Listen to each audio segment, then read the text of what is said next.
All right, thanks for stopping by. I'm Dave. Save America, vote Tulsi Gabbard. Save America, vote for somebody who's not a corporatist, somebody who isn't bought and paid for.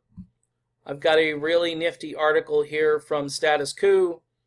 Jordan doing real journalism over there.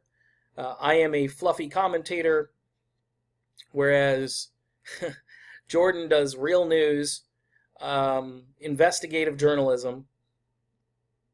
The guy is totally legit, and this article might make your head explode. I'm just saying. I did already send this over to Twitter, where I, obviously posted and then retweeted. DNC pledges neutrality after hiring Debbie Wasserman Schultz and Hillary Clinton, mega donor, as finance chair. So, see these two women here? These two corrupt women? These two women who would perpetuate war and the status quo and corporatism and cronyism. These two women and this guy have all colluded to, you want real collusion? There's collusion. This guy here, he is the new guy. Apparently nothing has changed, DNC Executive Committee member James Zogby tells Status Quo.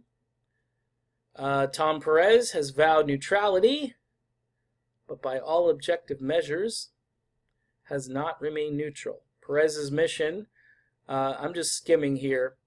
All right, here's the bottom line here.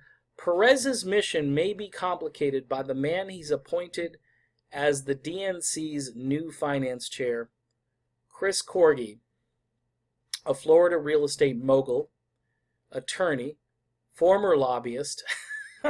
This guy, he's got the pedigree of somebody who is everything that's wrong with politics right now. And if those titles weren't sufficient for you, how about prolific money man, who the New York Times once advised, they actually advised presidential candidates to see him first. Make your first stop and see Mr. Corgi before you decide to run. Because number one, he'd tell you if you should run. And number two, if he thinks you're worthy, well, there could be a big pile of money waiting for you. Corgi's son, Andrew, seems to agree, dubbing his dad K Money and K Stacks. Oh, yeah. Yeah. Folks, this isn't funny stuff because, I'm just going to make this about me for a second. I know I came over here because I was fed up with Trump and the war machine and I think maybe he wanted to do stuff for the middle class, the working class, and so forth. He campaigned on it heavily, and he still campaigns on it. It's just that he's not doing anything. And now because of all of the fake scandals that are going on, he'll walk right out of a meeting about infrastructure. He should have hung in there and said, you know what? You guys can do what you want, but I want to sit down and do infrastructure. That would have proved to me that this isn't just stupid tribalism. So I come over here, I get all hyped up about Tulsi Gabbard, because she's the best. Go ask Joe Rogan, okay? She is the best. And to a lesser extent, I'm all for Bernie Sanders as well. I'm thinking that I left one group of red deplorables, and now I'm hanging out with a bunch of blue deplorables. And stuff like this, when you read this, let me just read a little bit more. Corgi donated $2,700 to Wasserman Schultz during her 2018 re-election campaign, but maybe more importantly, donated the same amount during her 2016 primary contest against surprise progressive insurgent and Sanders-endorsed Florida professor Tim Canova. At the time, Wasserman Schultz was, for the first time, vulnerable of losing her seat in the face of Canova, who received $3.8 million, all in small donations. from 209,000 individual donors. That's amazing. Canova lost by 6,775 votes, but not without controversy, because our old friend Brenda Snipes, who I think finally got fired, she was a Wasserman Schultz ally. She did everything she could to rig elections for corrupt Democrats. She destroyed the paper ballots from the race, which cost her her job and resulted in a judge ruling that the destruction of the ballots, for which Canova wanted to inspect, was illegal. Okay? So yeah. And it goes on to talk about how much money this guy gave. Corgi donated 15 grand to the DNC in April of 2010. A year later, Wasserman Schultz was the chairwoman, named the chairwoman. This goes on and on. There's a ton of reading to do here. This is a very thorough article.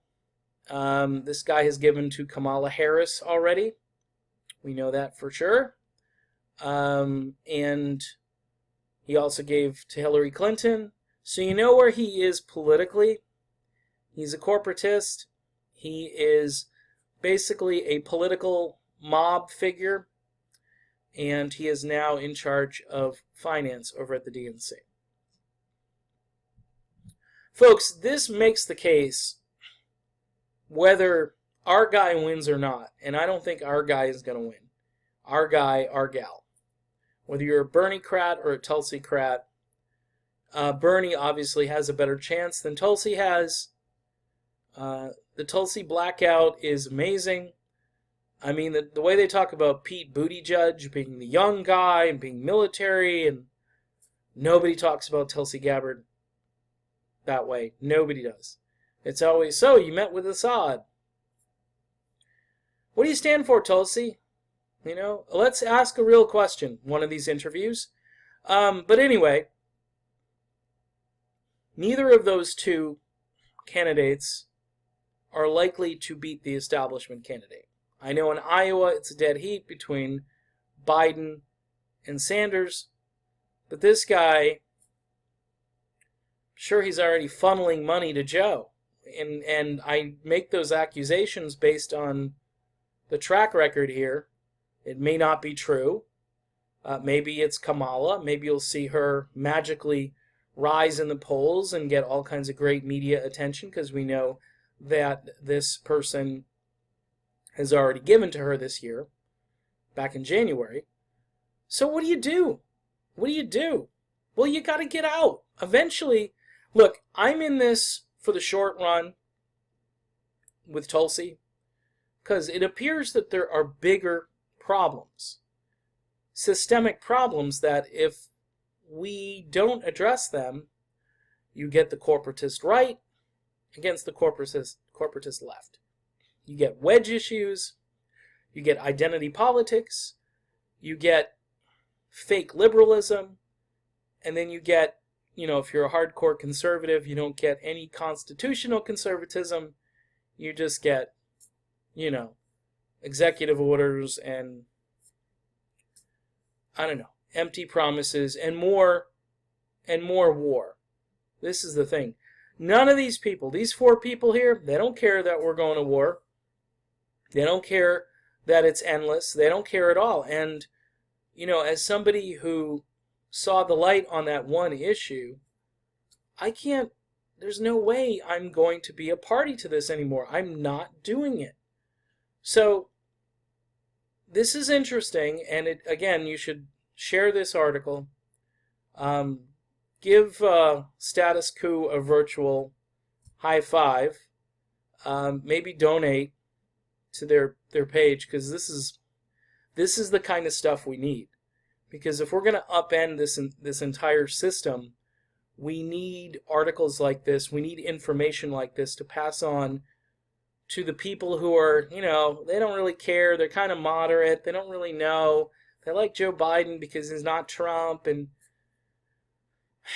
we're not going to get any big ticket issues. They're all just going to die. They're not going to go anywhere. So, yeah. Do I think third party?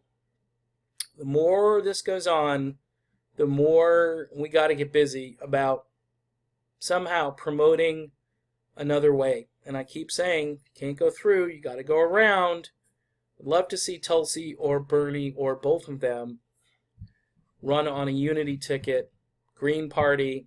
Even if it's Green Party, you've got to rehabilitate their image over there at the Green Party to some degree, or at least tell the story of economic populism more than it's being told. But we're running out of time. We really are.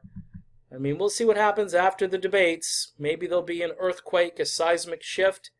But if this guy here, if he's doing all of the dirty work, and they hired this guy, and they knew he was connected to this woman here, then it's game over. It's a done deal. It's the same as it ever was, to quote the Talking Heads. Same as it ever was. All right. See ya.